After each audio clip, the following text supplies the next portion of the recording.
Boa noite. Aconteceu de novo. Mais uma vez, um cidadão brasileiro foi impedido de entrar na Espanha. No caso, uma senhora de 77 anos que viajou na companhia da neta para visitar parentes. Demorou, mas nosso governo finalmente promete usar o princípio da reciprocidade e responder na mesma moeda ao tratamento dispensado aos brasileiros nos aeroportos espanhóis. Veja agora outros destaques desta quinta-feira. Caminhoneiros encerram greve e voltam a entregar combustíveis em São Paulo. Caótico e mais violento. Trânsito de São Paulo tem aumento no número de acidentes com mortes. Projeto de lei do governo torna crime a exigência de cheque e calção por hospitais. Geografia do poder. Na reportagem de hoje, o governador que desafia a hegemonia de Hugo Chávez na Venezuela. União Europeia pede desculpas por vídeo publicitário acusado de racismo. Ricardo Teixeira se afasta da presidência da CBF por 2 meses. O governo brasileiro aceita pedido de desculpas da FIFA.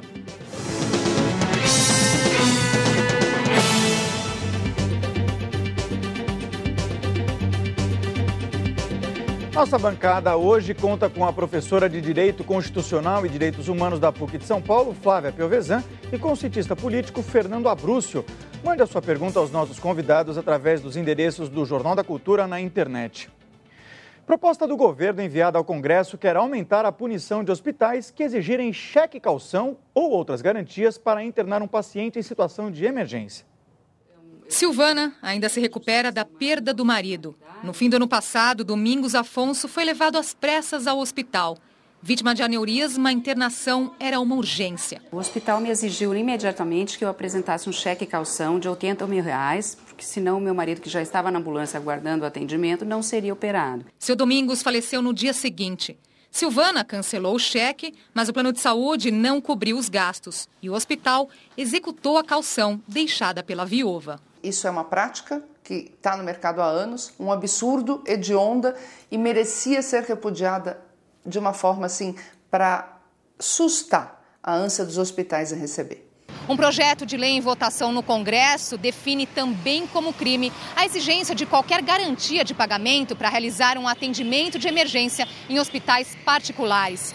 A proposta proíbe a cobrança de cheque calção, nota promissória ou mesmo o preenchimento de termos de responsabilidade. Segundo o Ministério da Saúde, a mudança valerá também para o paciente que não tem plano de saúde. Em caso de virar lei e algum hospital insistir em cobrar a calção, o gestor poderá ser incriminado com pena de 3 meses a 1 ano de prisão, que poderá dobrar se o paciente tiver lesões graves e até triplicar se houver morte. Agora, Flávia, é uma questão legal, mas antes é uma questão moral, né? Afinal de contas, os médicos prestam um juramento de não deixar nenhum paciente desassistido, não? Sem dúvida, há em jogo aí a ética médica e os parâmetros jurídicos constitucionais, que prevêem o direito à saúde, o direito à vida, o princípio da dignidade humana e, portanto, me parece um avanço caracterizar como omissão de socorro um caso como esse.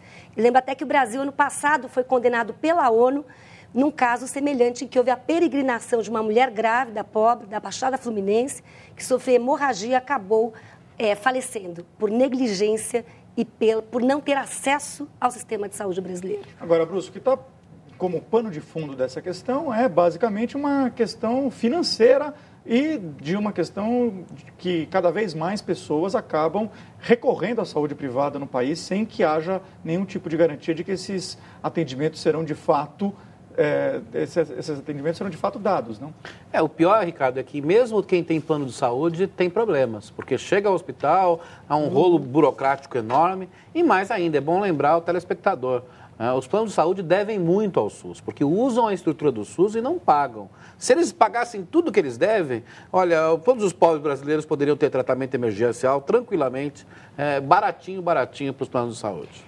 E aí, veja, a saúde há de ser vista como um direito, e não como uma mercadoria apenas aí pautada em relações de consumo. Quer dizer, é um direito constitucional e o Estado tem deveres com relação à realização desse direito. Os caminhoneiros que transportavam combustível ainda não normalizou o abastecimento na cidade de São Paulo. Até o final da tarde de hoje, pelo menos 600 postos da capital tinham recebido combustíveis. Segundo o Sindicato Nacional das Empresas Distribuidoras, haverá entrega até no fim de semana, inclusive no domingo, para normalizar o abastecimento. O Ministério Público abriu inquérito para apurar eventuais irregularidades na greve. O promotor responsável enviou ofícios para a Prefeitura e para os sindicatos, solicitando informações. Hoje foi dia dos postos da capital começarem a contabilizar os prejuízos causados pelos 3 dias de paralisação. Há gerentes de postos que falam em perda de mais de R$40 mil por dia. O Procon recebeu mais de 200 denúncias de consumidores sobre aumentos abusivos nos preços da gasolina e do álcool. Se for confirmado que houve crime contra a economia popular, os postos poderão ser multados em até R$6 milhões. No início da tarde, houve um encontro entre os sindicatos responsáveis pelo abastecimento de combustíveis e o governador de São Paulo, Geraldo Alckmin. Segundo o governador, a situação deve ser normalizada o mais rapidamente possível. Todo o apoio já está sendo dado. Nós vamos melhorar ainda mais a logística para rapidamente os postos estarem todos abastecidos. Início de ano violento no trânsito de São Paulo. Os acidentes com mortes aumentaram quase 30%. A cada 10 ambulâncias que chegam no pronto-socorro do Hospital Santa Casa, em São Paulo, 7 trazem vítimas do trânsito. São pacientes jovens, então assusta, porque o trauma, de uma forma geral, o trauma é uma doença. E é uma doença que o melhor tratamento é a prevenção. Como Gabriel, 19 anos, o acidente de moto há pouco mais de um mês deixou marcas na perna, no braço e até na boca. Quebrei o fêmur, o joelho, o braço e fraturei algumas coisas por dentro aqui. Os números mostram que o trânsito da cidade de São Paulo está mais violento. Só em janeiro deste ano, 62 pessoas morreram vítimas de acidentes de trânsito, um aumento de 29% em relação ao mesmo período do ano passado, quando 48 pessoas morreram. Os dados são da Secretaria de Segurança Pública. Este sociólogo da USP, especialista em violência urbana, explica que na sociedade brasileira o carro é símbolo de poder. E o motorista ao volante sente-se dono do mundo. A idade reforça essa sensação de poder que o motorista do carro sente? Sem dúvida que reforça. Punir o indivíduo, mostrar a punição, mostrar as causas de por que ele foi punido. E não pagou uma fiança, cai fora, matou 2, 3 pessoas, a pessoa destrói uma família e fica por isso mesmo. Maria Luísa enterrou o filho há quase 3 anos. O médico Alex tinha 35 anos. Estava no banco do carona, saindo do estacionamento de uma lanchonete quando o motorista embriagado invadiu o local. Somente nesta semana saiu a sentença. O motorista foi condenado a prestar serviços à comunidade, pagar 180 salários mínimos à família de Alex e teve a carteira de habilitação suspensa por 1 ano. Enquanto as penas forem cestas básicas ou um serviço comunitário, não vai resolver. De um lado, penas alternativas. De outro, uma situação como essa. A mãe aí está indignada, né? Você concorda com essa situação? Eu concordo aí com a necessidade de combater a impunidade. Quer dizer, hoje, a questão do trânsito, eu acho que demanda essa visão de que há pessoas que se empoderam e, sem limite, acabam causando esses danos dramáticos. E o que se vê é a impunidade, o que se vê é que a sanção não tem sido aplicada, ou tem sido aplicada de uma maneira insuficiente. Já está no Brasil a idosa Dionísia Rosa da Silva, de 77 anos, deportada da Espanha. Ela voou para o país na segunda-feira para visitar a filha e o genro, mas ficou retida até hoje de manhã pela imigração espanhola porque não tinha comprovação de onde iria ficar. Com o propósito de ficar até o dia 15, junto à filha e o genro, Dionísia Rosa da Silva foi para a Espanha com a neta Amanda, que já mora naquele país há 7 anos. No desembarque no aeroporto de Barajas, em Madrid, a idosa foi barrada por não conseguir provar para onde ia. Amanda tem residência legal, mas seus pais não. Durante 3 dias, Dona Dionísia ficou retida numa sala da imigração, em condições precárias. Eu dava café da manhã, almoço e janta, né? Ou comida, né? E, bom, ela falou que estava fraca, estava doendo a coluna dela, né? Ela tem problema de coluna, tem diabetes e tal. Quarta-feira, minha avó acordou com saindo sangue no nariz. Aí eu falei, vó, chama um médico. Aí o médico acho que só ia 20 tarde. Mas ela falou que estava super fraca, super cansada, né? Que ela estava aguentando mesmo, que é Deus mesmo, porque ela é evangélica, nós somos evangélicos, é Deus que estava segurando, sabe, fortalecendo ela. Segundo o Ministério das Relações Exteriores, Dona Dionísia foi retida por não cumprir requisitos legitimamente estabelecidos pela Espanha para os estrangeiros que lá chegam. Em contrapartida, conforme Itamaraty, a partir de 1º de abril, o governo brasileiro estará cobrando esses mesmos requisitos dos viajantes espanhóis que vierem ao Brasil. Esse princípio da reciprocidade que o governo está lançando mão para tentar atenuar, pelo menos, um pouco essa situação dos brasileiros na Espanha, é um bom princípio, na sua opinião, Flávia? Na minha opinião, neste caso, não é. Eu sei que o tema é polêmico, mas eu vejo aí que a reciprocidade está se dando numa direção que se volta à violação de direitos. Quer dizer, aí é claro que ainda estamos trabalhando com a ótica da soberania do Estado, quando ele permite ou não o ingresso de um estrangeiro. Mas o que ocorreu com esta idosa de 77 anos, de ser deportada, mas ficar 5 dias, com dificuldade física, com uma precariedade, com uma vulnerabilidade, isso é ofensa aos parâmetros civilizatórios dos direitos humanos. Quer dizer, isso aí houve excesso punível, inclusive pela jurisdição da Corte Europeia. Agora, Brúcio, o princípio da reciprocidade não necessariamente significa dizer que o Brasil vai manter velhinhas de 77 anos espanholas que vierem ao Brasil detidas no aeroporto durante 5 dias. Você concorda com a adoção dessas medidas? Eu concordo. Assim, eu entendo o argumento da Flávia. Eu concordo porque o princípio de reciprocidade não é para fazer o que eles fizeram na Espanha. Até porque eles descumpriram a lei espanhola. Isso é um equívoco brutal. Mas e a legislação internacional. Então, acho até pior, porque você não cumprir a lei nacional é mais complicado ainda. E acho que é importante marcar aí que esse princípio de reciprocidade, se não for usado, eles não vão parar com isso. Pode ir para tribunal internacional que for, eles não vão parar com isso. Agora, se não fosse esse princípio, Flávia, quais outras medidas você defende, por exemplo, para tentar denunciar mesmo essa questão? Existem cortes europeias, câmaras de direitos humanos onde esse tema poderia ser tratado? Sem dúvida, porque aí houve o abuso, houve o excesso, o arbítrio. O arbítrio esteve em manter essa senhora por 5 dias encarcerada dentro do aeroporto. Quer dizer, aí refoge aí a proporcionalidade, a parâmetros mínimos civilizatórios, aí não há dúvida. E a Corte Europeia de Direitos Humanos. A Manuele Pérola pergunta aqui pelo Twitter, ela pergunta o seguinte: e a Embaixada Brasileira na Espanha não interviu por quê? Ou a Embaixada não serve para nada? O governo brasileiro tem culpa também nessa história? Eu acho que a Embaixada teria que ter sido mais, a gente não tem muita notícia, mais ágil, mais ativa. Olha, quem conversou com a neta fui eu, ela reclamou da atuação do governo brasileiro. Eu acho que tem que criticar, sim, acho que deveria ter sido mais ativa. Agora, o fato é que espanhóis estão vindo para o Brasil graças às empresas espanholas. Quer dizer, fazer isso é não perceber que a Espanha tem mais interesse no Brasil do que o inverso. Olha, ainda sobre esse assunto, não diretamente, mas bastante relacionado, um vídeo publicitário lançado para promover o crescimento da União Europeia acabou virando um tiro pela culatra. A peça está sendo acusada de racismo. O vídeo mostra uma mulher branca enfrentando 3 lutadores, um asiático especialista em Kung Fu, um negro que luta capoeira e um indiano mestre em espada. Acuada pelos inimigos, a mulher se multiplica e cerca os rivais, que largam as armas. No final, as 12 mulheres viram as estrelas da bandeira da União Europeia. O vídeo foi condenado pelo público. Segundo dados da Comissão contra Racismo e Intolerância, com base em Paris, são justamente imigrantes, muçulmanos, judeus, ciganos e negros que são discriminados no bloco. A União Europeia pediu desculpas e suspendeu a exibição do vídeo. Não é difícil a gente imaginar que esse vídeo estaria fazendo menção a ameaças econômicas. Agora, o resultado é absolutamente desastroso, né? O resultado é desastroso porque ele é contrário a todos os valores da civilização europeia. Todos os valores. A não ser que eles tenham contratado o Goebbels para fazer essa propaganda.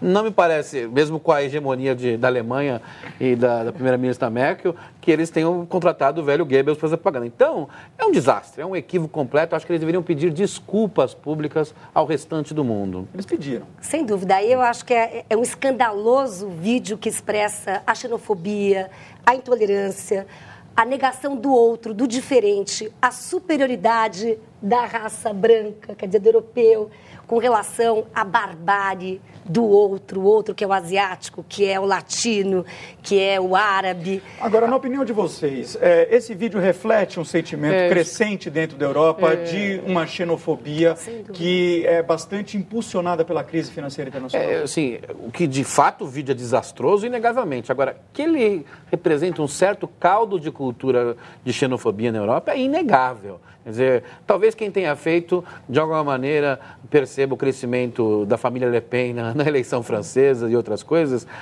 de tal modo que eu acho que mais preocupante do que esse desastre do vídeo é saber que esse sentimento existe no lugar que propagou os valores de direitos humanos, democracia, etc., nas últimas décadas. Eu vejo que aí há um movimento de ultranacionalismo na Europa.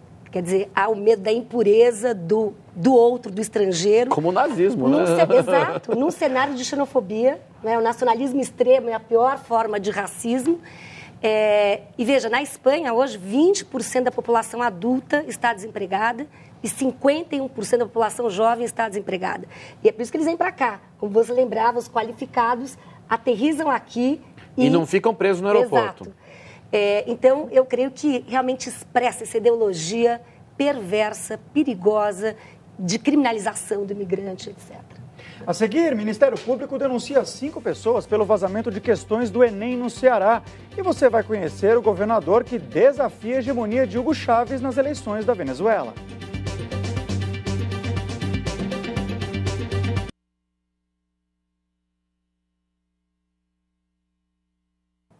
Ministério Público do Ceará denuncia 5 pessoas por vazamento de questões do Enem no ano passado. Além de 2 servidores do Colégio Cristos, onde aconteceu o vazamento, foram indiciadas 3 pessoas ligadas à organização do exame.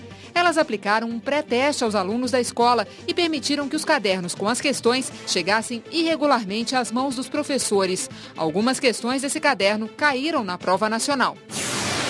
O cantor Beto Barbosa se envolve em confusão com 2 mulheres e o caso vai parar na delegacia. Ele disse que as mulheres entraram sem autorização no apartamento dele em um hotel em São Paulo e saíram com o carro, objetos e dinheiro. Já as mulheres afirmam que foram convidadas pelo cantor e o acusam de agressão. Beto Barbosa aparece como vítima no boletim de ocorrência, registrado como violação de domicílio. Homem suspeito de cometer 30 estupros é preso em São Paulo. Os crimes foram cometidos em Osasco e Barueri. Pelo menos 8 vítimas reconheceram o suspeito, que já passou 3 anos preso pelo mesmo crime. A televisão cubana divulga imagens do presidente da Venezuela, Hugo Chávez, caminhando ao lado das filhas em Havana. Nas imagens, Chávez anda sem dificuldades e com boa disposição. Ele se recupera de uma cirurgia para a retirada de um novo tumor na região pélvica. O presidente passou por procedimento semelhante há 8 meses. Hugo Chávez planeja retornar à Venezuela na semana que vem. Há 7 meses das eleições presidenciais na Venezuela, a campanha começa a pegar fogo. Essa é mais uma das possíveis mudanças na geografia do poder que estaremos acompanhando aqui no Jornal da Cultura.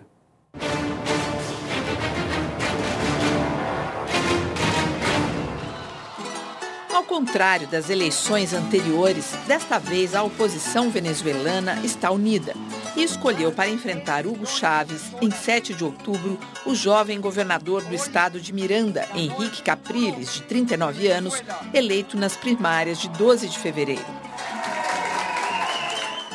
Capriles já foi chamado por partidários de Chávez de candidato do imperialismo, antipatriota e representante do sionismo.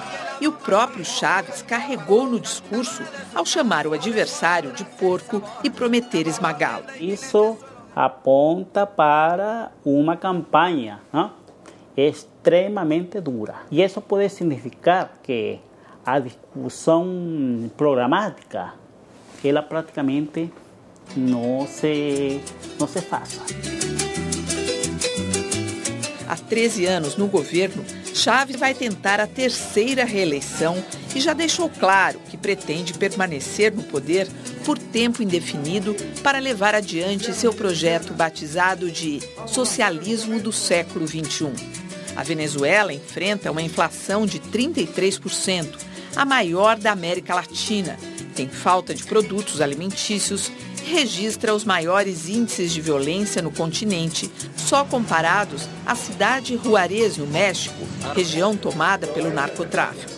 Ao mesmo tempo, os venezuelanos acompanham os problemas da estatal PDVSA, responsável pelo setor de petróleo, que foi aparelhada e transformada em braço político do governo. Parte da receita da empresa é utilizada para cobrir rombos em outras estatais deficitárias e até para a compra de títulos da Argentina de baixa aceitação no mercado. Ex-tenente-coronel do Exército, Chávez não se cansa de exaltar a figura de Simón Bolívar, o comandante responsável pela independência do país em 1811. E vem de um militar a principal ameaça ao processo eleitoral. O general Henry Rangel Silva, atual ministro da Defesa, declarou, antes de assumir o cargo, que um hipotético governo da oposição não seria aceitável pelas Forças Armadas. O professor Duarte Villa observa que a ação das Forças Armadas vai mesmo além dos quartéis. Tem parlamentares, não? Tem governadores, não? Algumas das principais empresas estatais, não? São dirigidas, coordenadas, não? Por membros das Forças Armadas. Em seu balanço de governo no final do ano passado, o presidente falou da redução da pobreza, que teria recuado de 43% da população para 23% em uma década. Ele também enaltece o ensino gratuito desde os primeiros anos. Com 23 distritos, o equivalente aqui no Brasil aos estados, a Venezuela tem votado em peso em Chávez. Em apenas 5 distritos, a oposição tem se destacado. O que estará em jogo em outubro é se os venezuelanos vão votar pelo fim do chavismo ou se vão optar pelo aprofundamento do chamado socialismo bolivariano. Amanhã, na série Geografia do Poder, um retrato do gigante asiático, a China, que também vai trocar o presidente este ano. Bom, a gente viu aí esse jovem governador, candidato da oposição. Abrúcio, o que ele tem de diferente de outros candidatos anteriores que não conseguiram derrotar Chávez nas urnas? Primeiro, ele admite que houve avanços no chavismo, sobretudo avanços sociais, e tem usado isso como um discurso importante.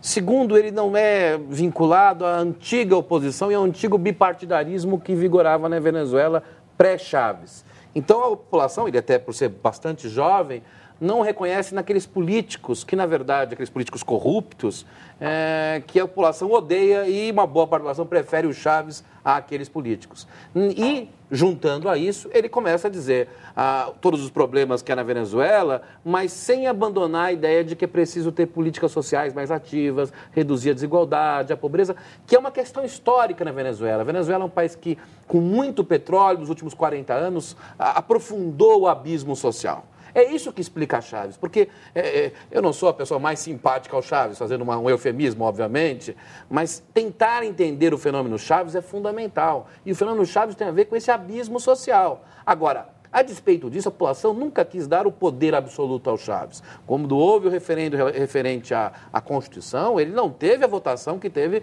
quando foi candidato a presidente. Referendo esse que propunha a possibilidade de reeleição em determinada... Exatamente, ele perdeu. Então, eu acho que é importante lembrar que se a oposição quiser derrubar Chávez, deve fazê-lo admitindo o que mudou no país, deve fazê-lo pela democracia, porque se Chávez tem ares golpistas, a oposição não fica atrás, e, por fim, mostrando todos aqueles problemas que existem na Venezuela em relação à liberdade de imprensa, à liberdade do judiciário. Tem que juntar as duas coisas. Agora, Flávia, o Pedro Crow aqui pelo Twitter diz o seguinte, que esteve lá na Venezuela e viu muitos pontos positivos de infraestrutura e programas sociais. Por que o Chávez encontra tanto eco na população, apesar de ter minado as instituições democráticas da maneira pela qual ele minou? Esse é o impasse. De um lado, quer dizer, o combate à pobreza, efetivamente, eu acho que aí há que se dar esse reconhecimento de que ele foi capaz de dar visibilidade ao problema da pobreza e com políticas efetivas, mas debilitou a institucionalidade democrática, ou seja, no campo da violência, as liberdades mais básicas, liberdade de expressão, liberdade de imprensa, o controle do poder judiciário, a quebra da independência judicial, de modo que há todo um sistema que garante esse hiperpresidencialismo e essa democracia delegativa. A Cherry lembra aqui também pelo Twitter que o Chaves tem um quadro de saúde delicado, né? De que forma essa questão vai influenciar nas eleições, na opinião de vocês? Depende, obviamente que se ele chegar muito debilitado, próximo à morte, ele está fora, como é carta fora do baralho. Mas se ele chegar debilitado e tiver uma imagem, digamos, de coitadinho, é garantia de vitória presidencial. Eu acho que esse sendo usado, inclusive, como trunfo político. Acho que sim. Então, nesse sentido, acho que a oposição, inclusive na Venezuela, devia contar menos com a saúde do Chaves e pensar mais em qual é o discurso que chega ao povão na Venezuela. Ministro da Síria deixa o governo e diz que se recusa a servir a um regime criminoso. E na série Infância na Medida Certa, o Jornal da Cultura revela a relação entre obesidade e desnutrição. Daqui a pouquinho.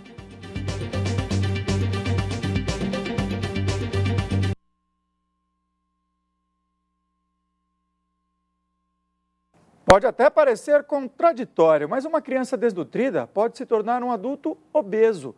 Por isso, a alimentação equilibrada e qualificada é importante para todas as crianças, independentemente do peso que ela tenha. Esse é o tema da reportagem de hoje na série Infância na Medida Certa.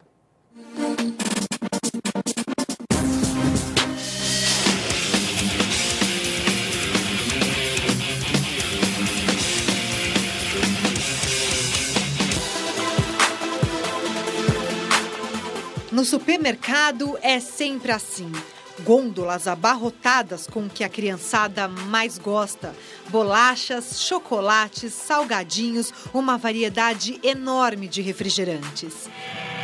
E em casa, esta cena também é comum. Pequenos na frente da TV ou jogando videogame por horas, devorando doces, sanduíches, divertidos biscoitos recheados. Geralmente, esses são alimentos proibidos para quem está acima do peso, mas pesquisas mostram que os pais também devem se preocupar se essa é a base da alimentação de uma criança magra, porque são cada vez mais comuns os casos de crianças malnutridas que se tornam adultos obesos. A falta de uma alimentação adequada e de qualidade nas primeiras fases da vida provoca uma reprogramação do metabolismo. O cérebro entende que é preciso economizar energia durante o desenvolvimento infantil. O resultado é que a criança não cresce como esperado e o corpo passa a acumular gordura. Foi o que aconteceu com a Patrícia. A infância foi difícil, faltava dinheiro para a família, que se alimentava como podia. A gente comia 2 semanas panqueca, 2 semanas polenta, o que fosse mais barato para comer na época. Hoje, ela é bem diferente de quando era uma adolescente. Pesa 128 quilos, muito para quem tem apenas 1,53 m de altura. Ela conta que depois dos 18 anos não conseguiu emagrecer, mesmo comendo pouco. Essa escassez que eu tive durante o período da minha vida de comida me fez super compensar dali para frente. O limite para reverter o estado de subnutrição é a adolescência. E para conseguir isso, é preciso mudar a alimentação. São riscos do ponto de vista de desenvolvimento neuropsicomotor, são vários os aspectos que podem ser prejudicados na saúde de uma criança com subnutrição. Os filhos de Luiz e Maria são acompanhados no Centro de Recuperação e Educação Nutricional. Quem veio primeiro foi Gabriel, por conta do excesso de peso. O que os pais não esperavam era que o biotipo da Thaís chamaria a atenção das nutricionistas. Aos 10 anos, a menina tem uma leve desnutrição. Problema que o pai nem imaginava ser tão sério. Pela lógica, digo, não, ela vai continuar magrinha, seria o pensamento. Mas dessa forma, no caso, a gente tem que tomar um cuidado também, alimentar corretamente para que não tenha esse problema. Infelizmente, a gente tem prevalências semelhantes. Se antes eram como 35% das crianças de uma comunidade com subnutrição, hoje a gente tem 25% subnutridas e 15 a 20% com sobrepeso e obesidade.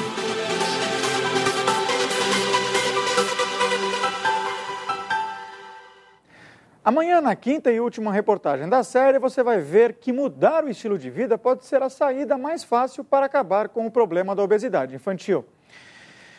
Na Síria, a denúncia de novos massacres e uma deserção importante no governo do presidente Bashar al-Assad.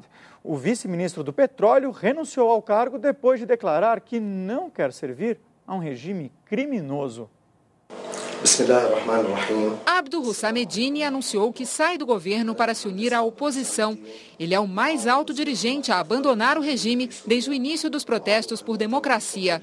Novos vídeos colocados na internet mostram fumaça saindo de um prédio na cidade de Homs. Só hoje, pelo menos 44 pessoas foram mortas. Mais da metade da população fugiu da região com medo dos ataques do governo.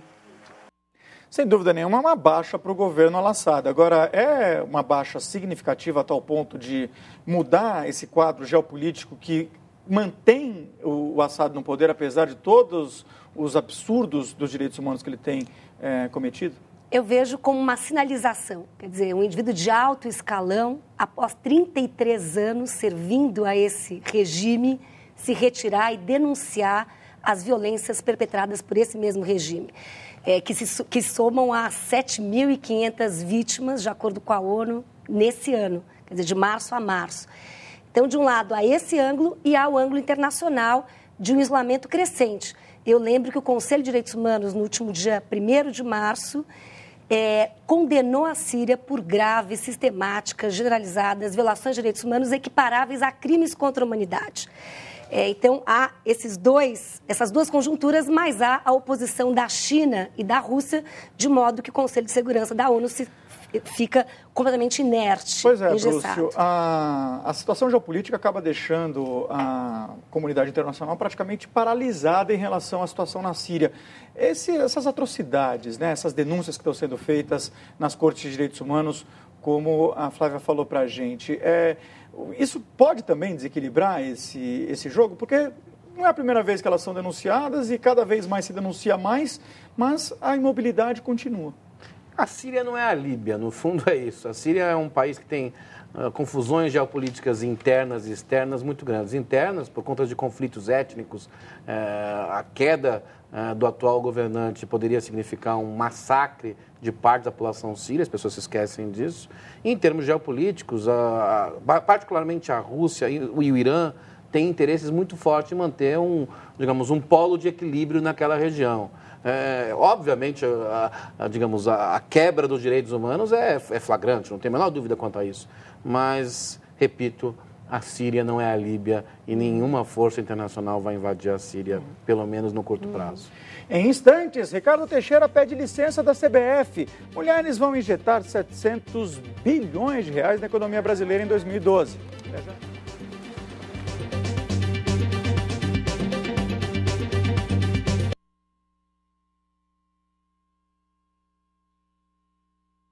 O governo brasileiro anunciou hoje que aceita as desculpas da FIFA pelas declarações do secretário-geral Jerome Valcke. Ele havia dito que o Brasil precisa de um chute no traseiro pelo atraso no planejamento da Copa de 2014. O Ministério do Esporte informou que continuará a ter Valcke como interlocutor da entidade máxima do futebol. O presidente da FIFA, Joseph Blatter, será recebido em audiência pela presidente Dilma Rousseff. Já o presidente da CBF, Ricardo Teixeira, pediu hoje licença médica e deixou temporariamente a entidade. O afastamento tem prazo máximo de 60 dias. No lugar de Teixeira, assume o vice da CBF, José Maria Marim. A licença acontece no momento em que Teixeira é fortemente pressionado para deixar a presidência da Confederação. Brúcio, dois assuntos. Essa crise momentânea entre FIFA e governo parece ter passado, mas ainda existem grandes divergências entre o governo e a entidade máxima do futebol. O governo brasileiro agiu certo ao manter Valcke como seu interlocutor?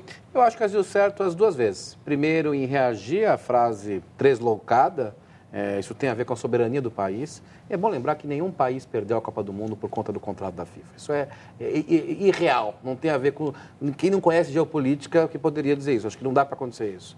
E segundo, em ter, aceito ainda como interlocutor, porque... Em suma, já que aceitamos a Copa, temos que fazer com a FIFA, não há outro jeito. E o Ricardo Teixeira, balança, mas não cai? Ricardo Teixeira, na verdade, é resultado desse modelo oligárquico terrível que existe no futebol brasileiro. Agora, não dá para comemorar porque quem assume é o rei das medalhas, né? O famoso José Maria Marim, que roubou a medalha de um menino, praticamente um menino, na Copa São Paulo, quando o Corinthians foi campeão. Portanto, alguns até vão sentir saudade do Ricardo Teixeira para ver a qualidade dos nossos dirigentes do futebol. Pesquisas mostram que a renda das mulheres cresceu quase 2 vezes mais que a dos homens nos últimos 10 anos. Nesse período, elas também ganharam força no empreendedorismo. Mesmo assim, ainda não alcançaram o total da renda e de postos de trabalho dos homens. Mas é só uma questão de tempo.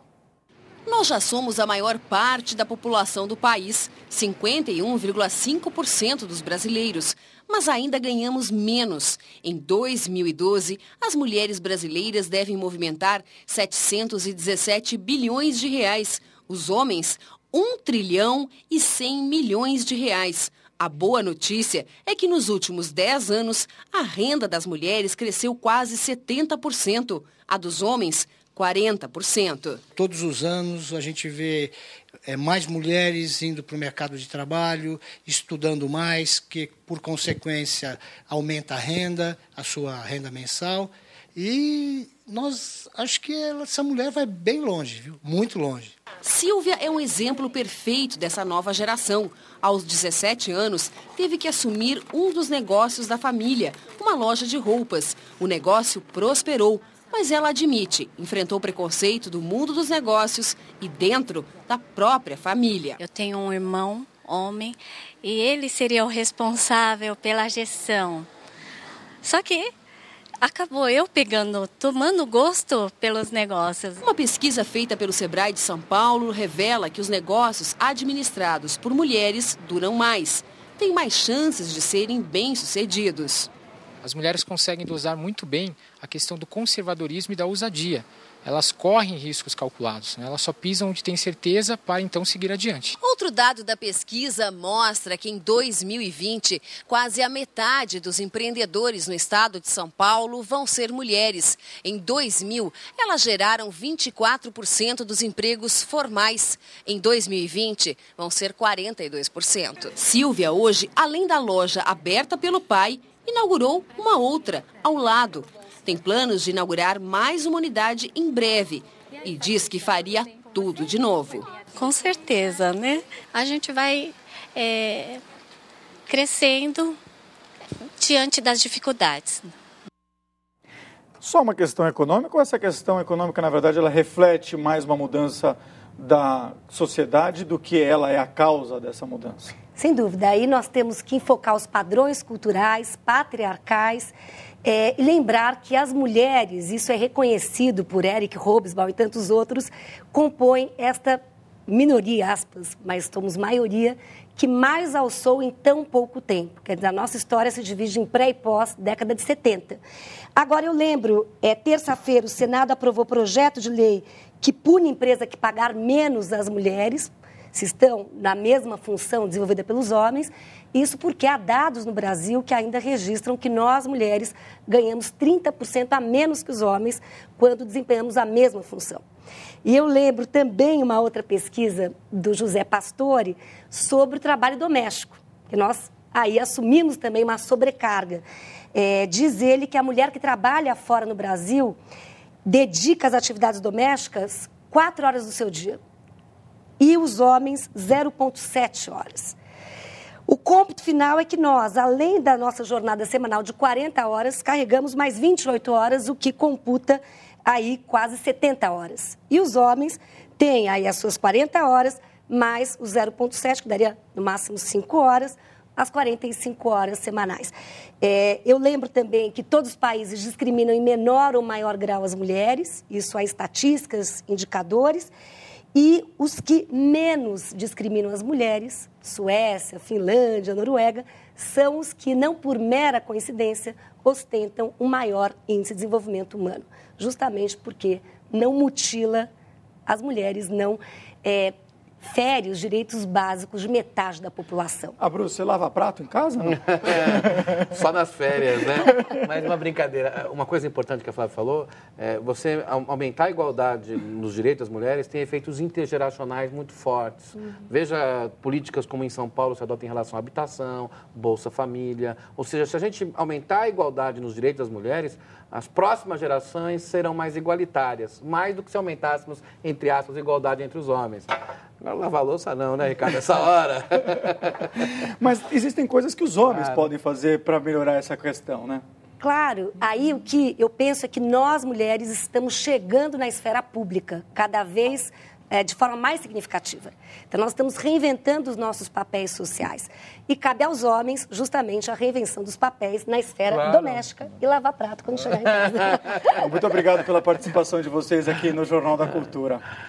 O nosso Boa Noite especial de hoje vai para a Major da Polícia Militar, Priscila Azevedo, a primeira mulher a comandar uma unidade de polícia pacificadora no Rio de Janeiro.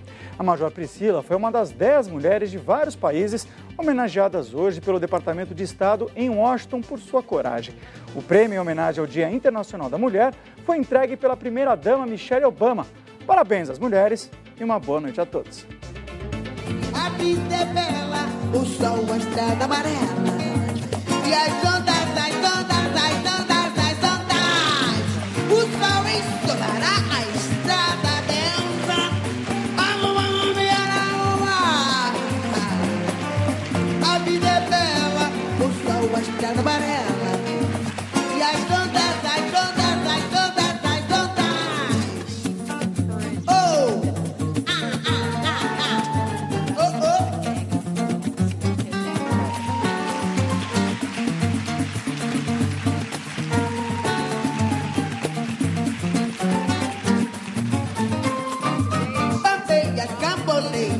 É dura na queda, custa cair em si.